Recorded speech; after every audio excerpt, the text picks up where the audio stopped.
bienvenidos a su podcast para científicos y no tan científicos, el podcast donde yo, Diego Martínez, contaré los hechos que detonaron en los más grandes sucesos de la ciencia, narrándole a mi hermana y a ustedes, jóvenes educandos, en palabras asimilables, experimentos perturbadores e inventos asombrosos. Bienvenidos a Science Beach. Hoy ya no dijiste Science Beach. ¿Quieres que lo repetimos? Science, bitch. No, por favor, no la hagas. ¿Cómo estás, Fer? Bien, a todo dar, Con sueño me dijiste, que te va a aburrir sí, esta madre hasta con no sueño. poder. Bueno, espero que me despierte. Te pregunté si iba a estar interesante y te quedaste callado. Oye, Espero. por favor, no espero. se vayan. Quédense. Te prometo que te vas a reír y tal vez luego te duele un poco, pero te vas a reír. Tú siempre me haces reír. No sé si eso es bueno o malo, pero vamos a iniciar con esto. El trabajo de los médicos es uno de los más antiguos que hay en nuestra especie. Pero, como en todos los trabajos, algunas veces se cometen errores. Errores que en ciertas ocasiones cuestan extremidades, órganos, la vida o peor, el pene y la vejiga. Enfermera, ¿dónde está el forceps? Enfermera, ¿dónde está mi pene? Yo solo vine porque me dolía la cabeza. Pues... La cabeza de arriba. Yo oh. pensé que era la otra cabeza. Too late. No siempre podemos dar un tratamiento aceptable, incluso hoy en día. Solo imaginemos, hace unos cuantos siglos, cuando no existía anestesia ni instrumentos adecuados para las cirugías, por ejemplo. Ujú. Otro ejemplo, digamos, ya en cuestión puntual de este tema, se tiene registro de que en el siglo XVIII un hombre que sufría de una piedra en la vejiga se puso a reunir algunas herramientas convencionales. Se hizo con un clavo de la longitud que se podría utilizar para trabajar la madera, largo y grueso. Además, encontró un martillo común como los que los herreros usan y se dispuso a sentarse para clavárselo en el pene. ¿Cómo por qué? No soy vato y a mí me duele. Recuerden, si no creen esto, las referencias se encuentran en el video de YouTube, en la caja de descripción. Ahí están. El hombre, escribe el historiador médico, el Dr. Lindsay Fitzharris, estaba intentando romper una piedra en su vejiga en trozos más pequeños para poder pasarlos por la uretra, cincelando dentro de su vejiga como si fuera la madera de una bisagra perteneciente a una puerta. Aunque el acto fue claramente desesperado, es en cierto modo comprensible dadas las alternativas disponibles en la época. De hecho, estamos hablando de una de las peores cirugías imaginables. ¿Era eso o bien una muerte dolorosa? Igual ¿Qué prefieres? clavarte un clavo en el pito es doloroso, güey. Bueno, ¿y qué prefieres? ¿Morirte lentamente o clavarte un clavo en el pito? Morirme lentamente. Pónganlo en los comentarios qué preferirían. Con esto vamos a ponernos, ahora bien, en contexto. Los cálculos en la vejiga son depósitos minerales que se forman en la vejiga urinaria cuando la orina permanece allí durante mucho tiempo, o cuando la orina está demasiado concentrada tras un periodo largo de deshidratación. Los componentes de la orina entonces se endurecen y se convierten en piedras. Esos son los cálculos o también llamados litos, porque lito significa piedra en latín o griego, no me acuerdo, creo que es latín. Y como Cristiano Ronaldo. Agua. Agua, Agua. agua. Tomen agua. Y suben 2 cocas, o sí. Estos cálculos pues duelen mucho y si no se tratan pueden causar terribles complicaciones. Ejemplos de ellos es que si son lo suficientemente grandes pueden impedir el paso de la orina desde los riñones a la vejiga, lo que provoca daños en los riñones porque la orina se empieza a estancar. O también pueden impedir la salida de la orina del cuerpo. En el peor de los casos, la vejiga se puede romper como si fuera un globo. O sea, llega un punto en el que es el máximo distendible de la vejiga y ¡pah! Truena. Los cálculos más pequeños pueden causar infecciones, ¿sí? Así como el intenso dolor de tener un cálculo en el interior de un globo muscular que se contrae. Imagínate que tienes dentro de un globo, pues una piedra que está picuda. Si tú aplastas el globo, ¿qué crees que es lo que pase? Se va a encajar en las paredes del globo. Efectivamente, eso es lo que sucede y es muy doloroso. En caso de que el cálculo no se elimine de forma natural, durante muchos años la alternativa era bastante sombría, ya que el tratamiento era más doloroso que tener el padecimiento. Este podcast se concluirá con la historia de cómo un médico se peleó con una piedra en la vejiga de un paciente. A ver, cabrón, ¿vas a salir o no? ¡Oh! ¿Te sales solo o te saco yo? Pues me vas a sacar, hijo de tu puta madre. Y efectivamente, eso pasó. Digamos que fue una intervención quirúrgica especialmente mal hecha, que dio lugar a la primera demanda por negligencia médica de la que se tiene constancia real en el mundo. Ey, no. Esto al final dio lugar a reformas muy necesarias en el ámbito médico y en el quirúrgico. Vamos a explicar un poco más sobre la operación que se llevó a cabo aquel fatídico día y con eso necesito ponerlos en contexto históricamente. Aquí. Las litotomías de lito, piedra, y tomé, que significa cortar o romper, son las cirugías que se hacen para romper los cálculos tanto de los riñones, ureteros y vejiga. Estas operaciones se remontan a unos 2500 años atrás en diversas formas. Así como nosotros los humanos tenemos riñones, desde ese tiempo las piedras básicamente han existido dentro de nosotros. Hipócrates, el padre de la medicina, en algún momento dijo, y cito, yo no romperé las piedras en la vejiga de los pacientes, incluso si tienen dolor. Eso se lo dejaré a los practicantes especialistas de ese arte. O sea, es como de, incluso el gran maestro de la medicina dijo, ni madres. Yo no le entro a esas chingaderas. En la era de los griegos y romanos solo se usaban dos instrumentos, un cuchillo y un garfio. Uy, ¿de qué chingados te va a servir un puto cuchillo? Son unas madrecitas tan chiquitas y tan finas. Ninguno de los dos iba a servir. Se tomaba al paciente en posición de jackknife, que la pondremos en la pantalla a continuación para que sepan cuál es. ¿Puedes describirla más o menos como para que nuestros escuchas sepan qué es? Está empinado como si estuviera siendo sometido en un BDSM.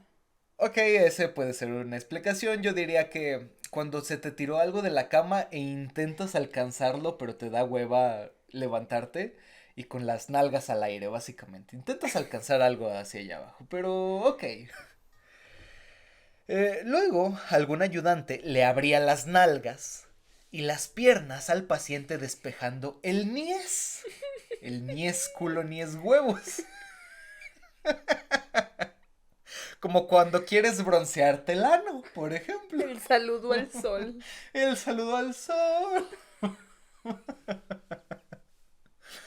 Se introducían entonces dos dedos en el recto del paciente para palpar la vejiga y acercar la piedra lo más posible al periné, o sea, al niés.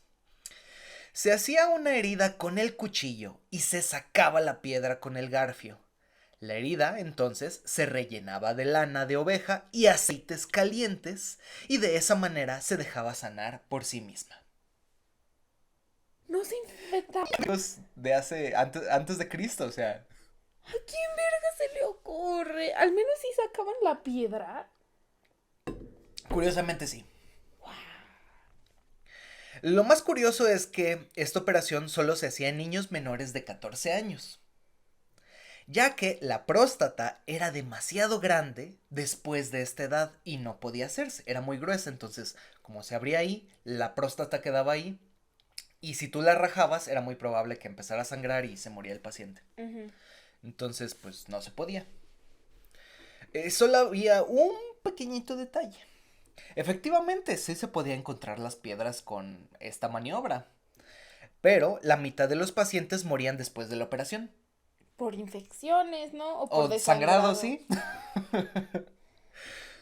Este método se siguió utilizando hasta mediados del siglo XVI. Oh, vamos.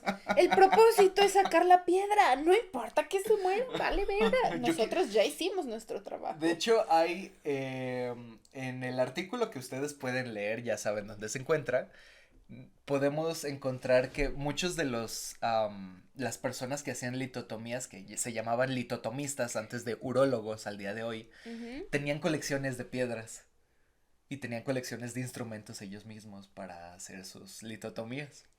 Mira, esta es la que le saqué al pequeño Billy. Billy murió. Billy murió. Pero qué bonita está la piedra. Mira, toda redondita. Bueno, pues fíjate que en la segunda parte del siglo XVI se pensó en una mejor, entre comillas, manera de sacar las piedras de la vejiga, llamada operación mayor, porque se usaban más instrumentos, más que un garfio y un cuchillo. En las mujeres era muy fácil dilatar la pequeña uretra que tienen, por lo que se podía sacar la piedra fácilmente. Se dilataba la uretra e incluso se podía sacar así, con unos forceps. Así que, si tan solo pudiéramos dilatar la del hombre.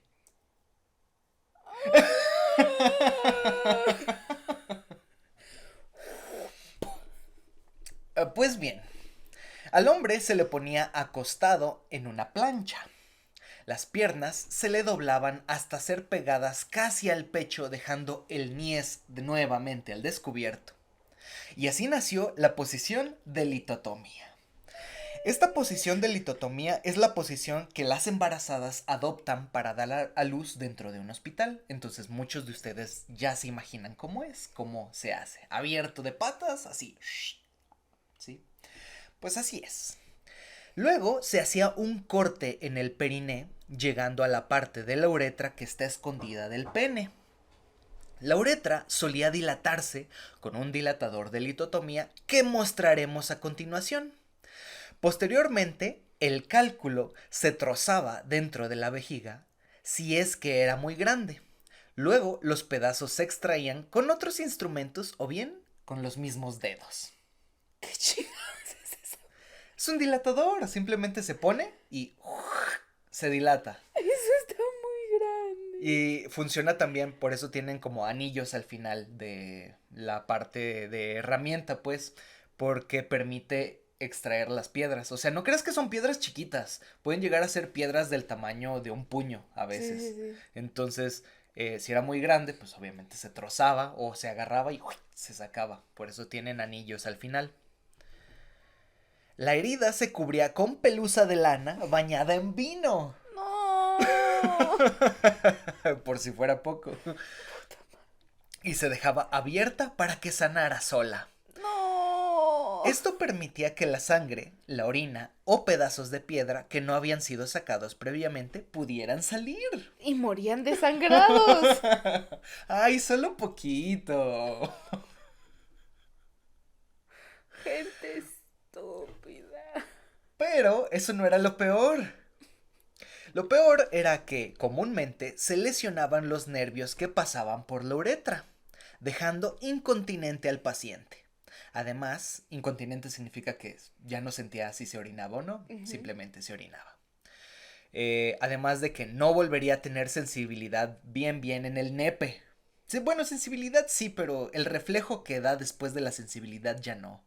O sea, el... ¿Cómo se dice?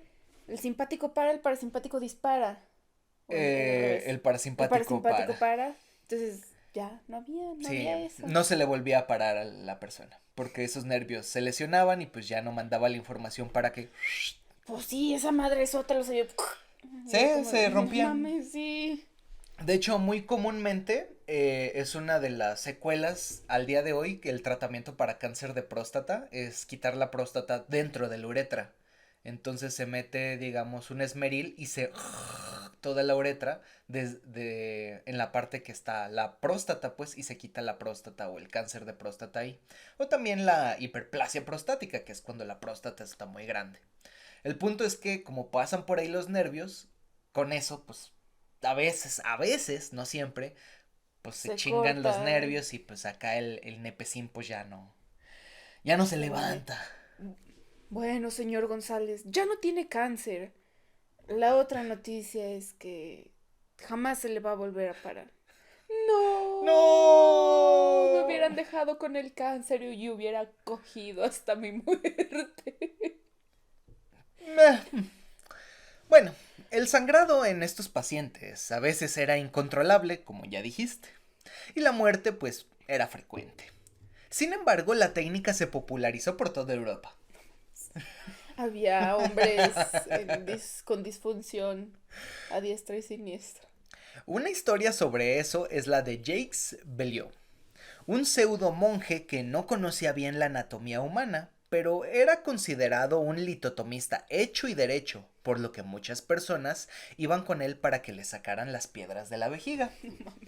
De hecho, cambió un poco la cirugía mayor cortando un poco más del lado del niés, o sea, como que más hacia las nalgas, en vez de la línea media. Y de hecho con esto pues mejoraba un poquito la operación. De 60 pacientes que operó en París, solo murieron 25. ¡Wow! Ya no era la mitad. Eso era Era un un gran avance. 40. Era un gran avance. En otra ocasión hizo 7 cirugías de litotomía en un solo día. Los 7 pacientes murieron al poco rato. De los 25, 7 fueron esos en un solo día. De hecho, los monjes que lo acompañaban en las cirugías acusaron a Jakes de envenenar a sus pacientes. O sea, como de qué pedo, ¿cómo que se te murieron 7, cabrón? O sea, ¿estás pendejo o qué? Era un trabajo difícil, no se dejaron abrir bien. Se hicieron posteriormente autopsias a todos los muertos y se vio que tenían la vejiga destruida. Se sabe que perfeccionó su técnica y llegó a operar más de 5,000 personas. Se tiene constatado que incluso hizo 38 litotomías sin que un solo paciente se le muriera. O sea, seguiditos. Eso está Yo lo cabrón. Está dudo. cabrón. Pero bueno, estamos aquí por una historia más tétrica. Por el clavo en el pito. No, el clavo en el pito no, pero más o menos. En 1820, Stephen Pollard era un trabajador agrícola y padre de 6 hijos. Llegó al hospital de Guy desde su casa cerca de Lewes, en Sussex, Inglaterra, para ser tratado por Bransby Cooper. Bransby era el sobrino del famoso cirujano Sir Astley Cooper. Ujú. Stephen Pollard tuvo que ser operado de un cálculo en la vejiga relativamente poco llamativo. La práctica en ciertas zonas era coger al paciente y atarle la parte inferior de las piernas a la parte superior mientras estaba desnudo de cintura para abajo. Oye, eso es... Varios ayudantes también sostenían las piernas del paciente durante la operación para que no forcejeara. La técnica usada sería la siguiente. Se tomaba un tubo metálico curvado y se introducía en la uretra del paciente hasta la vejiga. A continuación, el cirujano introducía un dedo en el recto del paciente y palpaba para intentar localizar el cálculo para ver, pues, si por ahí estaba, ¿no?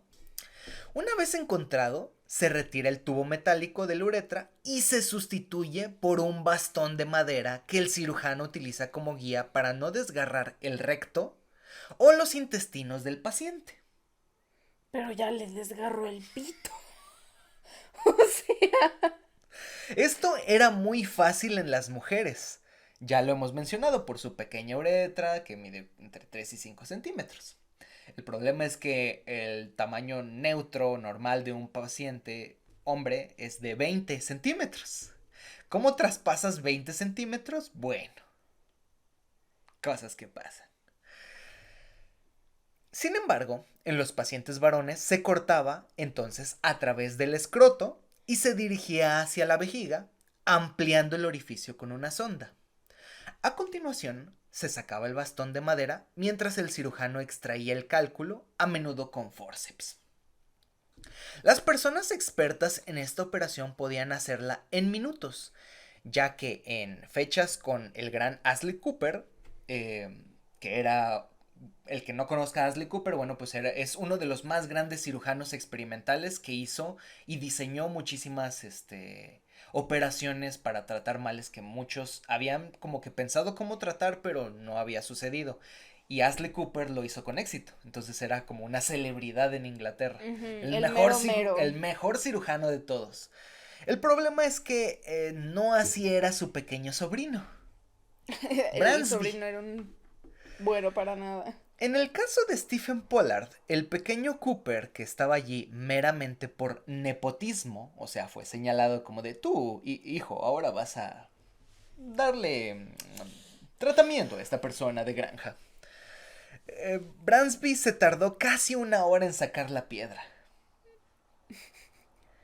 Y cito: el bastón fue insertado correctamente, pero el cirujano no pudo localizar la piedra. ¿Por qué no el bastón se ponía después de localizar la piedra? Sí, ahí ya empezamos mal, o sea, la técnica ya desde ahí está mal.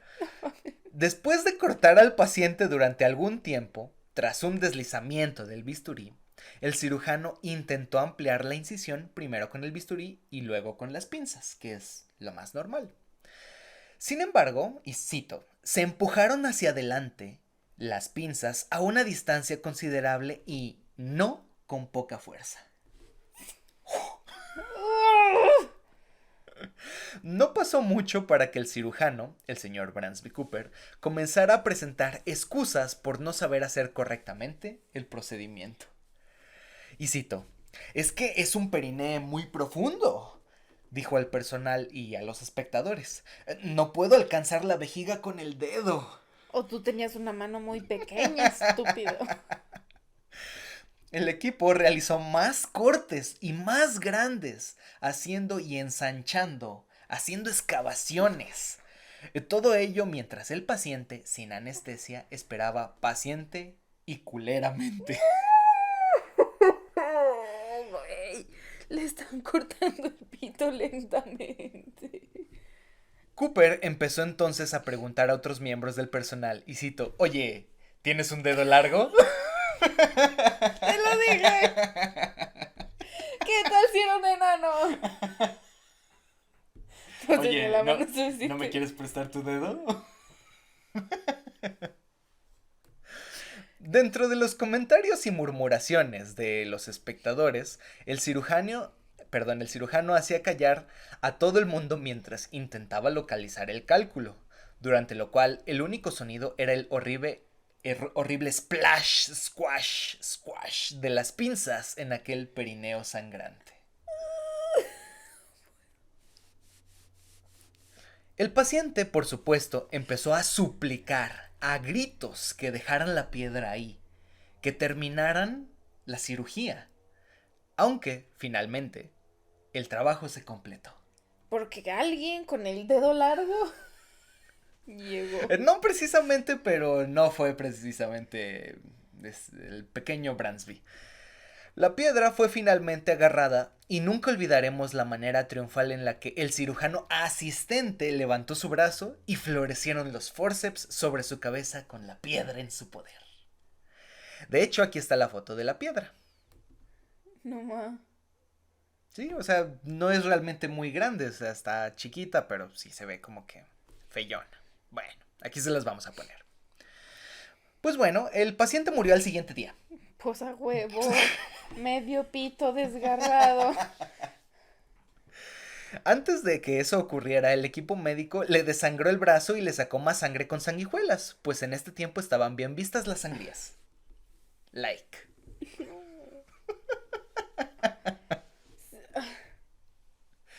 Mamalón. La autopsia reveló que el problema era la poca habilidad del cirujano y no que tuviera realmente un periné inusualmente grande, lo que seguramente reconfortó a su familia, ¿verdad? No, pues sí. En la autopsia se vio que había un hoyo entre la vejiga y el recto del paciente. Ahí no debe de existir un hoyo. Pues bueno. El doctor Wackley, jefe de la revista Lancet, se enteró del caso y de la incompetencia del cirujano, por lo que comentó que él nunca se habría visto en una situación de tanta responsabilidad si no hubiera sido el sobrino de Sir Astley Cooper. La Todo mierda que esto, le tuvo que haber sí, caído al tío. sí. Todo esto en el artículo que acabamos de narrar y usted pues puede leer, ¿no?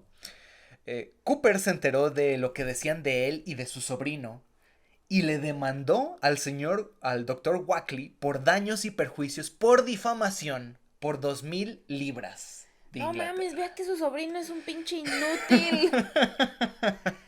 Al menos hubiera dejado a su sobrino de la demanda, como de, sí, mi sobrino es un bueno para nada, pero a mí no me van a andar diciendo nada. Tras un intenso juicio en el que el doctor Wackley asumió su propia defensa argumentando el nepotismo y la muerte del paciente, el jurado concedió al doctor Cooper solo 100 libras, dando el gane del juicio. ¿Sí? Ujú. Entonces Wackley pues perdió, porque pues teóricamente sí era difamar en esos Es como, tiempos. de, bueno, estás diciendo Pero es mamadas, cierto. pero no equivale a 2000 libras. Solo dale Sí, 100. sí, básicamente. Entonces, ahí básicamente es el juicio, por así decirlo, de la primer... Fue acusado, un doctor fue acusado de... Pues el nepotismo, pues es una negligencia médica al fin y al Ujú. cabo. O sea, ¿por qué pones a alguien inexperto cuando tú eres el experto y sabes cómo es el Aparte es una paciente? cirugía muy delicada. Para en ese tiempo, incluso hoy es una cirugía muy delicada. Entonces es de, güey, ¿qué pedo? Sí, vamos a darle esta cirugía Ah, al niño que claro. se saca los mocos y se come el PRIT cuando nadie lo ve. Wackley pagó el dinero mediante suscripciones a la revista Lancet y el extra del dinero que le llegó se lo dieron a la viuda de Stephen Poland. Ay, pues sí, mejor, como de, señora, su esposo quedó con el pito destrozado y con un hoyo en el culo que no debería ir Y ahí, acuérdate que tenía 6 hijos. pero tenga unos cuantos pesitos. La revista The Lancet fue denunciada con veneno en los círculos médicos conservaduristas, y Wackley y sus colegas fueron condenados al destierro de la crema innata médica, ya que pues se consideraba un tabú criticar a sus compañeros de profesión. Bueno, aparte era como, está utilizando el doctor Cooper, estos como, ¿cómo se llama? Poder, utiliza su poder, ¿no? Para Pues sí, decirte como de, háganlo, chusma. básicamente, o sea, si digamos que eres la crema innata, o sea, la, Ujú. la más grande caca de las cacas, Abusó de su poder. es abuso de poder, al fin y Abusó de al poder. cabo. Pero incluso el día de hoy es un poquito tabú decir entre médicos que ese médico es un pendejo, aunque es más común.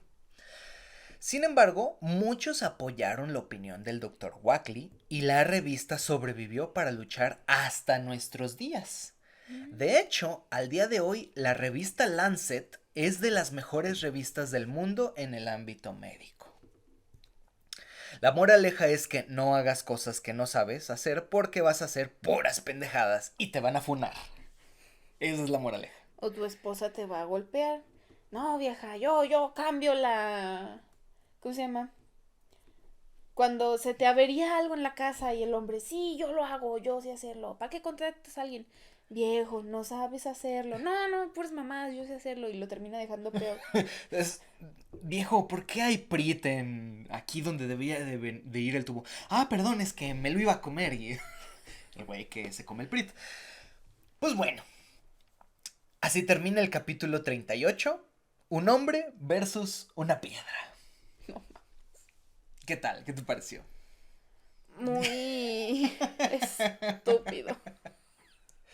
Pues sí, la verdad es que es muy trillada la manera en la que muchas cirugías se hicieron. No va a ser ni la primera ni la última vez que van a escuchar pues esta historia. También hay unas historias horribles en la cirugía, ya luego las contaremos, pero el punto es que la litotomía y al día de hoy la litotripsia, que es la destrucción de las propias piedras, sigue siendo muy dolorosa y es algo muy sensible, sí, en el ámbito médico. Así que hay muchas moralejas en esta bonita historia, así que déjenos en los comentarios con cuál se quedan ustedes.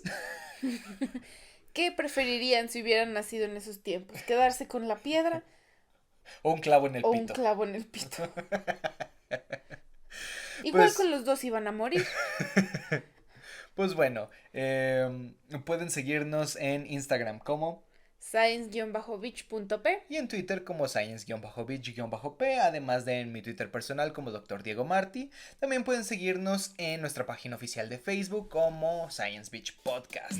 Por favor, también métanse al grupo de científicos, ahí les subimos diariamente cosas muy chidas de ciencia. Muchísimas gracias por escucharnos, muchísimas gracias por vernos y pues bye.